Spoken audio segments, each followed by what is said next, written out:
Então, pessoal, boa noite. 23 de março, né? E aí eu amanhã inteiro 15 dias de isolamento por volta de 18 horas do contato que eu tive com aqueles irmãos indianos lá no hospital de emergência aqui de Macapá. E pensando nisso, sabe, toda essa situação que está acontecendo, eu fiz um exame de novo. Estou pedindo a compreensão de vocês e também a participação. Participem comigo. Me deem esse auxílio, também posso auxiliar vocês quando os que de vocês estiverem se sentindo sozinhos, né? Eu não estou só porque eu já falei, eu acredito numa força superior. E é nisso que eu quero iniciar essa análise agora. Imaginem que de muito tempo é uma discussão assim imemorial, essa discussão entre ciência e fé, religião e a parte científica, razão e fé. Bom, desde lá dos primórdios, né? Desde lá dos primórdios, que nós não sabemos porque são tempos longínquos, mesmo os historiadores, os arqueólogos, os paleontólogos, eles têm dificuldades em trabalhar essas questões de datas, mesmo tendo o auxílio do teste do carbono 14, né? Que mede o desgaste do achado a partir da perda de carbono que ele apresentou. Então eles estipulam, eles, como é que eu posso dizer, eles dizem uma data aproximada, provavelmente, da existência daquele fóssil. Bom, mas a questão não é essa, a questão é que houve tanta discussão entre fé e razão, religião e ciência até hoje, e acabamos desse jeito, né? Lembrem-se que de todo o corona não é mal. Ele é uma reação da natureza às nossas agressões e mostra pra gente agora uma coisa que de muitos e muitos anos para trás, alguns pensadores ou centenas deles já haviam falado, que é a questão do individualismo. Você tem que crescer enquanto indivíduo, que é diferente de egoísmo nesse contexto. Porque você cresce enquanto indivíduo para contribuir com o bem-estar do teu social, sociedade que você está inserido, né? Isso a gente aprende desde o início. Mas o que me chamou a atenção é que enquanto muitas pessoas veem tanta distância entre a fé e a ciência, eu vejo muita proximidade. E esse é um dos episódios que o Corona está mostrando pra gente. Se isolem pelo bem-estar do todo.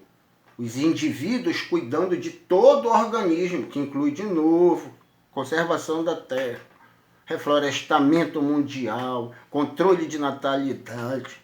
Cada região acompanhar a questão de mortalidade e permitindo o número necessário, então vai segurando a natalidade nas regiões. Nós estamos agindo igual gafanhotos. E o Estado tem que participar aí agora. Acabar. Eu não posso falar pelo mundo, né? Porque eu não acompanho a política. Não há um historiador que conheça todas as políticas mundiais de cada Estado nacional. No entanto, no Brasil a gente tem que parar. Isso que eu vim chamar hoje a atenção, nesse claustro que eu estou, nesse isolamento, eu botei a mão na minha consciência, sabe?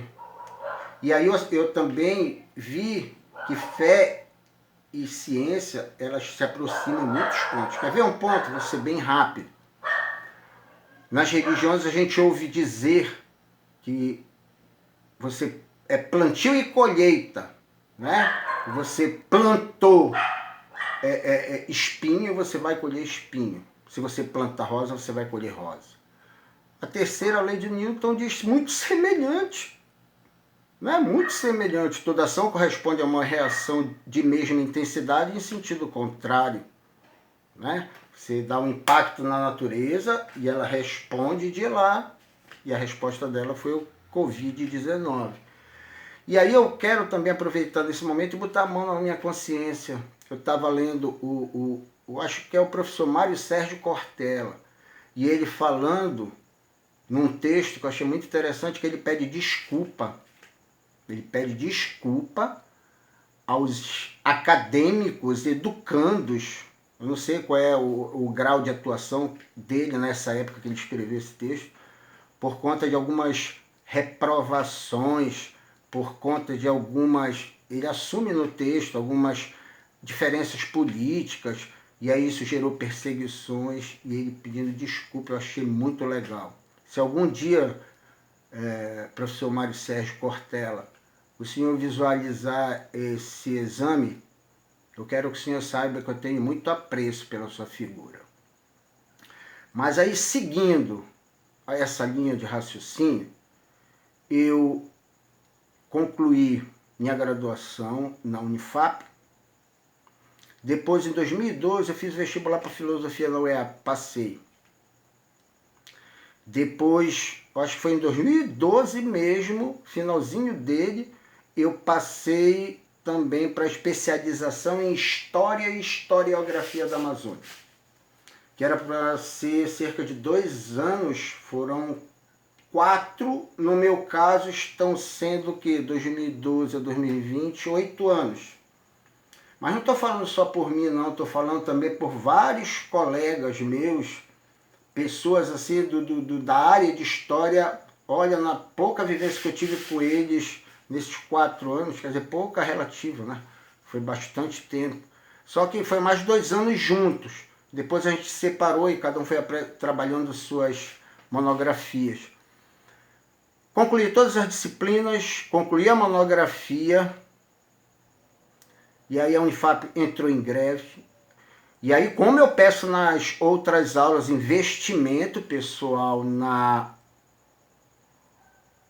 ensino, na pesquisa e na extensão, eu vou pedir também uma coisa para vocês de coração, sem maldade, não é crítica, não quero utilizar isso como instrumento de... Até porque o meu intuito não é esse exame, é outro, é botar a mão na minha consciência também. Estou falando para vocês, falando para mim ouvir.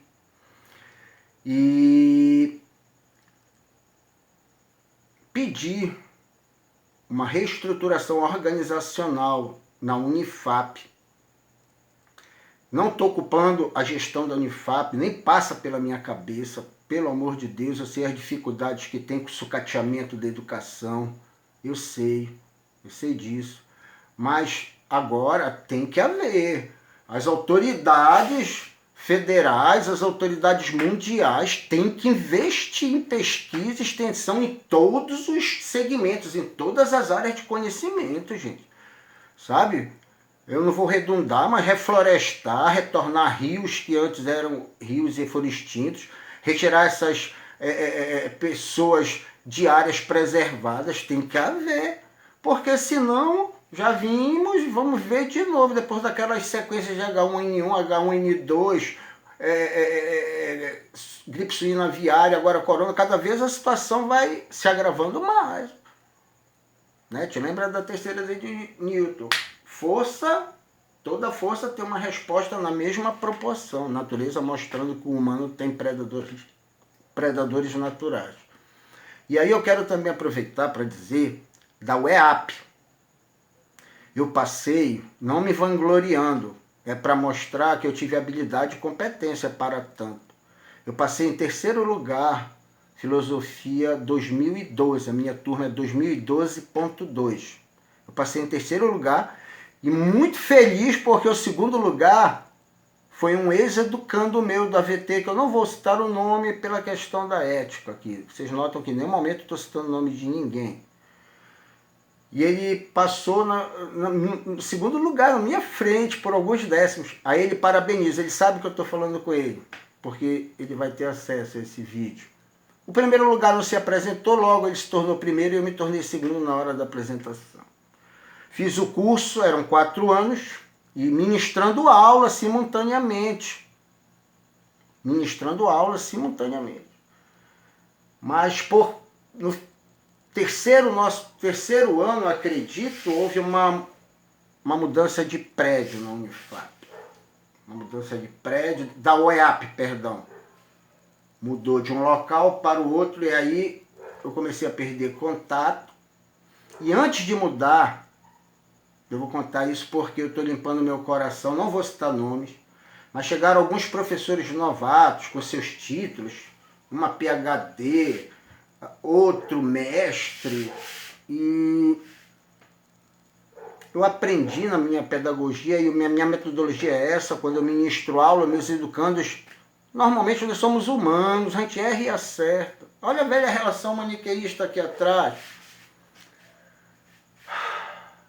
E aí, hoje não me importa mais, vem limpando meu coração, principalmente nessa situação que eu estou de claustro.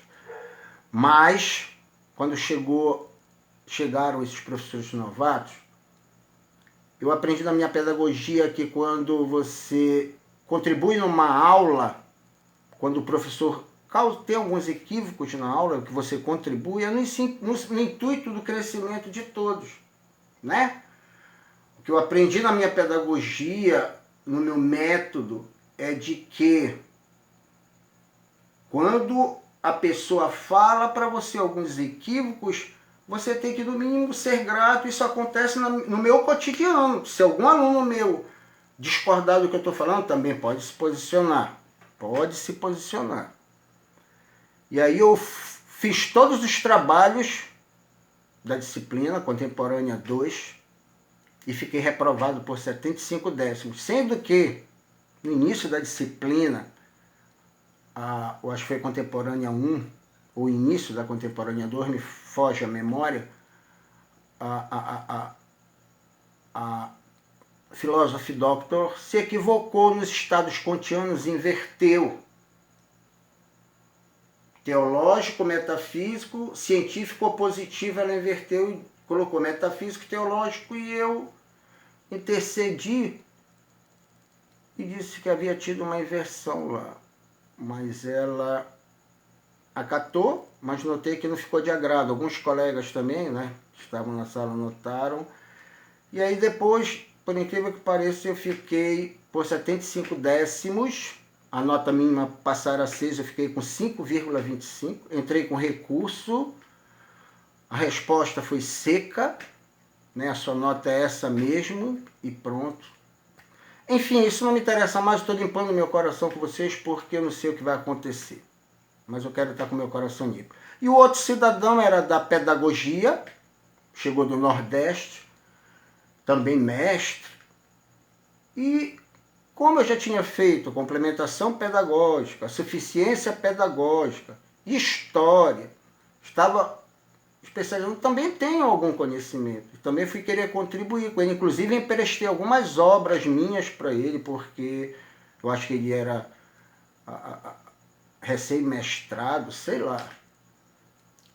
E conversei com ele o seguinte: professor, eu estou quase me aposentando.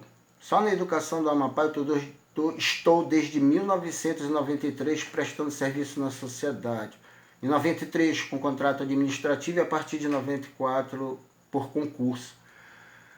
E ele disse: vou ver tua situação. E eu emprestando a minha, quer dizer, nem eram obras minhas, era da escola que eu trabalho aqui em Macapá, que eu pego emprestado na biblioteca, fazer minhas leituras, e ele viu as obras comigo e pegar. Resultado, ele me reprovou. Fui conversar com ele, nós nos alteramos, ambos nos alteramos, e eu peço perdão, ele sabe também, não vou citar o nome, que eu toquei no peito dele na hora da exaltação. Olha, o erro humano, também eu, arrogante também. Toquei nele, peço perdão, tá, mestre? Me perdoe, foi o clamor do momento. Mas eu recordo também que pediram para que eu fosse jubilado por essa ação, e o pessoal lá do CAFIL, que é o Centro Acadêmico de Filosofia, que também é um deles, eu não vou citar o nome, era meu colega em História na Unifap, na graduação, lá por 99, eles intercederam e, graças a Deus, eu não fui jubilado. Mas todas essas situações foram me desgastando ao ponto de eu estar com o meu TCC quase pronto, e também sou grato ao professor que me orientou, e eu continuo me sentindo se orientando. Também não vou citar o seu nome para evitar qualquer outra narrativa.